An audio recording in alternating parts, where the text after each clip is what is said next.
తెలంగాణలోని నాగర్ కర్నూలు జిల్లాలోని నల్లమల అడవుల మధ్య ప్రతి సంవత్సరం చైత్ర పౌర్ణమి సందర్భంగా నిర్వహించే ప్రముఖ ఆధ్యాత్మిక జాతర ఇది. ఇక స్థానికులు దీనిని సలేశ్వరం లింగమయ్య జాతరగా ఆప్యాయంగా పిలుస్తారు. ఈ యాత్రకు ఉన్న ప్రత్యేకత కారణంగా దక్షిణాది అమర్నాథ్ యాత్ర అనే పేరుతో కూడా ప్రసిద్ధి చెందింది. ఇక నల్లమల అడవుల్లో ఈ ఏడాది సలేశ్వరం జాతర ఏప్రిల్ 1 నుంచి 3 వరకు జరగనుంది. సలేశ్వరం జాతర పేరు వినగానే నల్లమల అడవులు, ఎత్తైన జలపాతం, ట్రెక్కింగ్, కాలినడకన ప్రయాణం గుర్తొస్తాయి. ప్రతి సంవత్సరం చైత్ర పౌర్ణమి సందర్భంగా 3 రోజుల పాటు నిర్వహించే ఈ జాతరలో 2 తెలుగు రాష్ట్రాల నుంచి లక్షలాదిగా భక్తులు పాల్గొంటారు. సలేశ్వరం నల్లమలలోని దట్టమైన అమరాబాద్ అటవీ ప్రాంతంలో ఉండే ఇరుకైన లోయ. సుమారు 200 అడుగుల జలపాతం ఇక్కడ కనువిందు చేస్తుంది.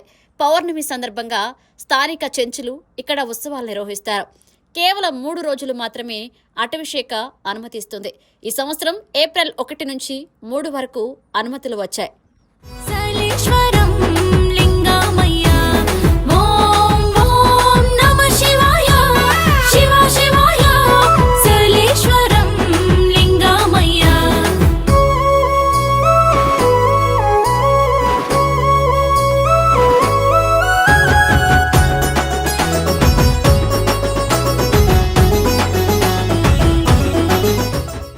శ్రీశైల మార్గంలో చెంచుపెంటల మీదుగా కొంత దూరం వాహనాల్లో, మరికొంత దూరం కాలినడకన ప్రయాణించాలి.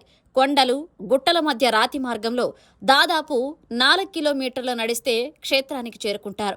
ముందుగా హైదరాబాద్ శ్రీశైలం హైవేపై అమరాబాద్ మండలంలోని మన్ననూరు నుంచి 15 కిలోమీటర్లు ప్రయాణించాలి.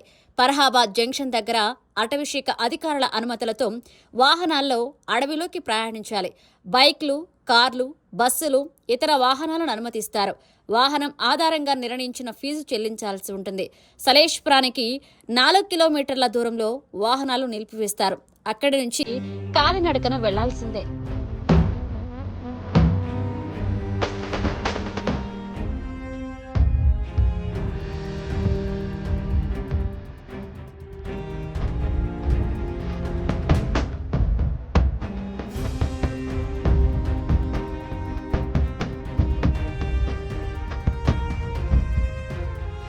దట్టమైన అడవి, జలపాతాల మధ్య కొలుస్తూ నిలిచిన మహాశివుడి దర్శనం ప్రతి భక్తుడికి, ప్రతి పర్యాటకుడికి ఒక అద్భుతమైన అనుభూతిని అందిస్తుంది. అభయారణ్యంలోని ఎత్తైన కొండలు, జాలువారే జలపాతాలు, పచ్చని ఇరుగు తొడిగిన చెట్లు విశేషంగా ఆకర్షిస్తాయి. దారి పొడవునా నెమళ్లు, జింకలు, పలు రకాల అటవీ జంతువులు దర్శనమిస్తాయి. మనసును ఆహ్లాదపరిచే ఈ యాత్రలో భక్తులు వస్తున్నాం లింగమయ అనే శివనామ స్మరణతో అడుగులు వేస్తుంటారు. మార్గమంతా బండరాళ్లమయం.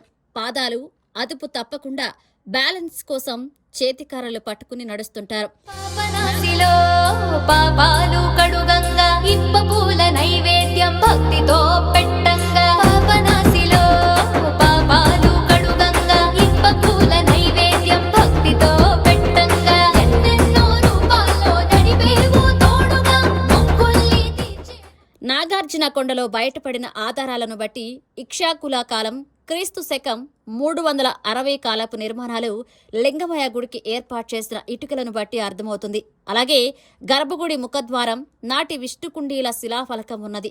ఆలయాన్ని ద్వారానికి కుడివైపున వీరభద్రుడి, దక్షకుడి విగ్రహాలు, ఎడమ వైపున 2 సిద్ధ విగ్రహాలు ఉన్నాయి. ఆలయానికి ముందు భాగంలో 10 అడుగుల క్రింద సలేశ్వరం గుండం ఉంది.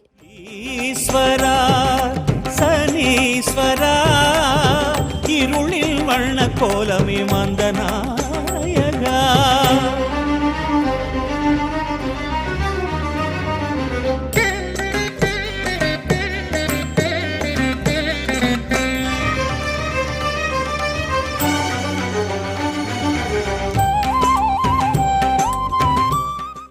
సలేశ్వరం క్షేత్రంలో స్వామివారు 2 సహజ సిద్ధమైన గుహల్లో దర్శనమిస్తారు.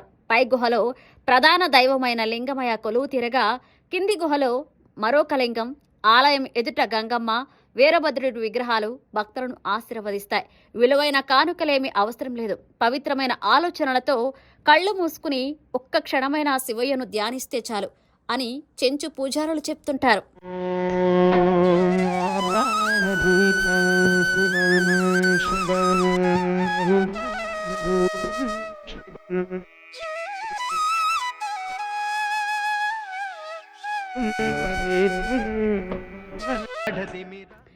ఇక్కడి జలపాతాల్లో స్నానం చేస్తే ఏ రోగాలు ఉన్నా నయమైపోతాయని నమ్ముతారు. అర్జునుడికి పాశుపాత్ర అస్త్రాన్ని ఆ శివయ్య ఇక్కడే ప్రసాదించాడని స్థల పురాణం చెప్తుంది. ఇక ఈ ప్రయాణం మొత్తం శివనామ స్మరణతో మారుమోగిపోతుంది.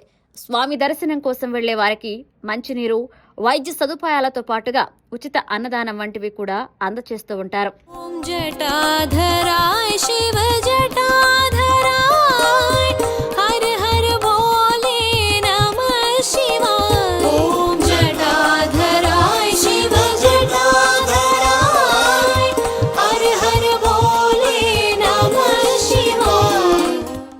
జాతరలో పాల్గొనే భక్తులు అటవీ ప్రాంతాన్ని కలుషితం చేయొద్దని అధికారులు విజ్ఞప్తి చేస్తున్నారు. Plastic bottles, chips packets, polythene కవర్లు తీసుకురావద్దని కోరుతున్నారు.